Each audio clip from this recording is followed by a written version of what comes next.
Modern architecture in Vietnam, Indonesia, and the United States featuring in today's episode. Can one be a self-taught and at the same time a well-known architect? Yes, and even a very famous one. More about such famous individuals further in this episode. Hi, and welcome to our channel. Please consider subscribing and turning on the notification bell to receive our periodic updates and be a part of the community if you haven't done so yet. Always glad to have supporters. Today, we're traveling to Vietnam where Gerira architects have designed DA House.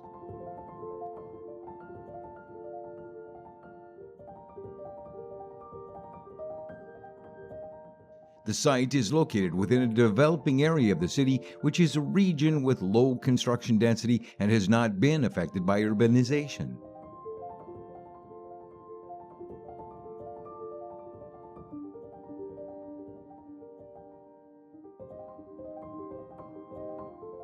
At 50 meters of depth, the house is adjacent to nearby gardens.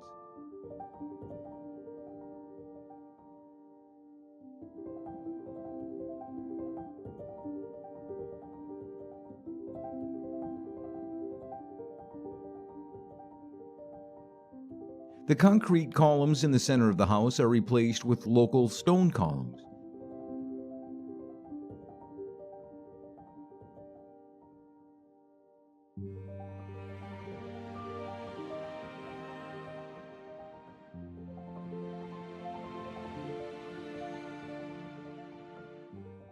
Trees on the top reduce sunlight directly hitting the roof or the ceiling. They also create a miniature park on the roof.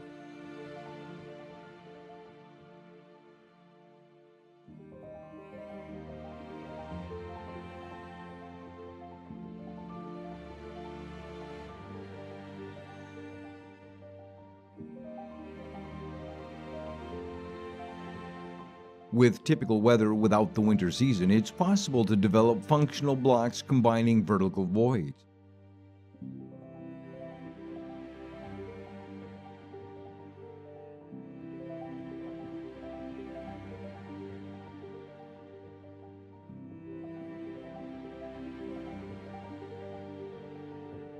At the end, the aim is to create a living environment that is free and close to nature.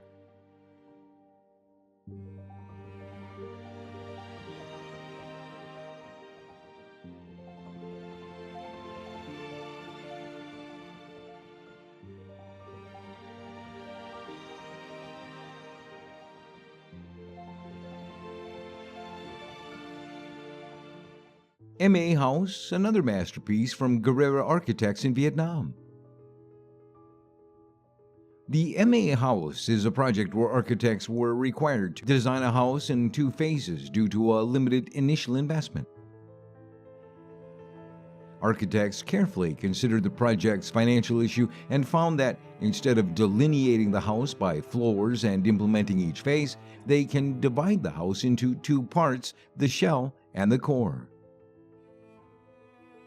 The concrete shell protects the inner living space from the effects of the climate and creates an internal connection with the external natural environment. The core includes the walls separating the inner spaces, the voids, and the interiors. With that in mind, architects built the house as an empty concrete shell with enough usable areas. The other half of the house, the core, was built by local materials developed on a wooden structure and architectural nets. The core frame system is designed for the next 5-year plan. When entering Phase 2, the architectural nets will be replaced with wooden wall modules to ensure privacy for the bedroom space on the second floor without disturbing the family activities during construction. The interior will be completed with some old items and leftover wood from the construction process. The large and small voids created from the shell and the core are used flexibly during the different phases. Opening, closing, and filling allows extending the living space in the future, at the same time solving microclimate problems in the living spaces, connecting them with the natural environment through trees, light, and air circulation, etc. By changing the core for each stage and arranging free interiors, the MA house is an experiment of the non-default transformable living space. Such architecture can give flexibility, mobility, and proactive regulation of living spaces based on initial limited conditions such as financial and local resources, as well as specific natural factors available.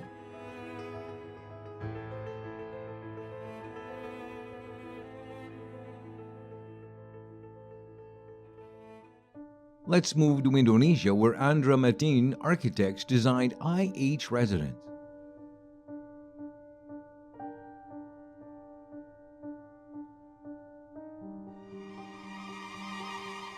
This project came from a family with a large size of land in Bandung, about 5,600 square meters, that was turned into a family residence.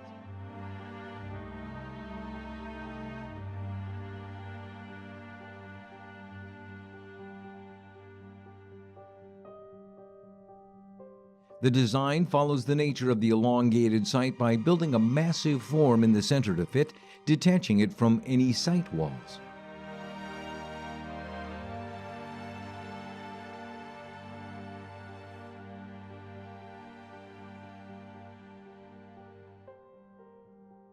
The large mass is balanced with an optimal size of terraces, balconies, and wide pools that was built all across the perimeter.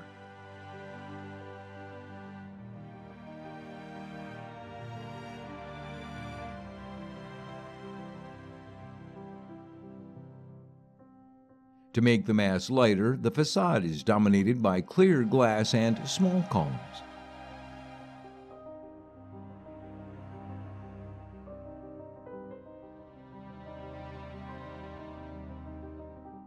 It has a wide set of eaves that go as far as 6 meters, as the site has a high rain precipitation.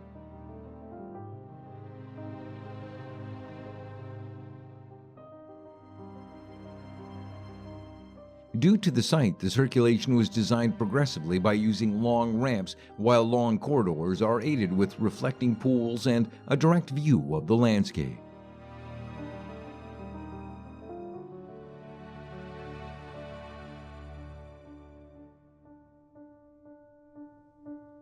The house has an abundant number of functions, but still retains the vastness of the landscape.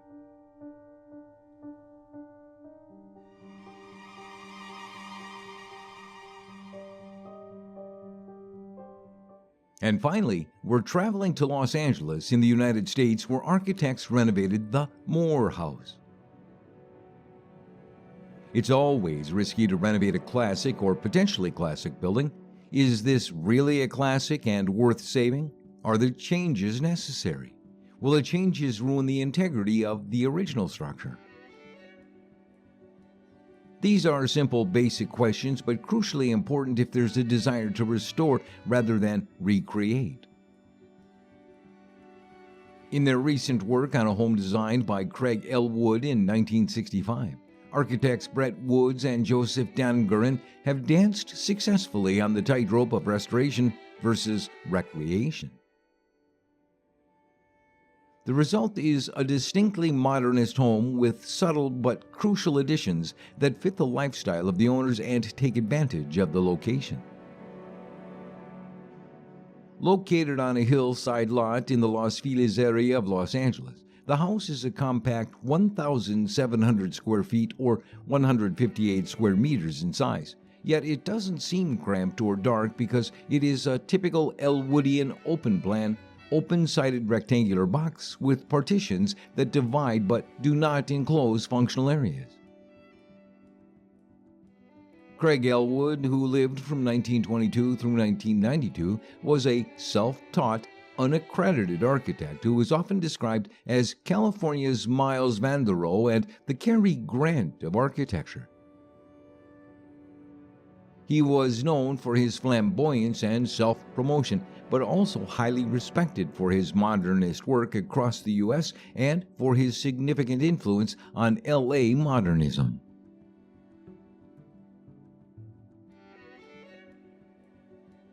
Thanks for the visit. Please consider subscribing and turning on the notification bell to receive our periodic updates and be a part of the community if you haven't done so yet. Stay tuned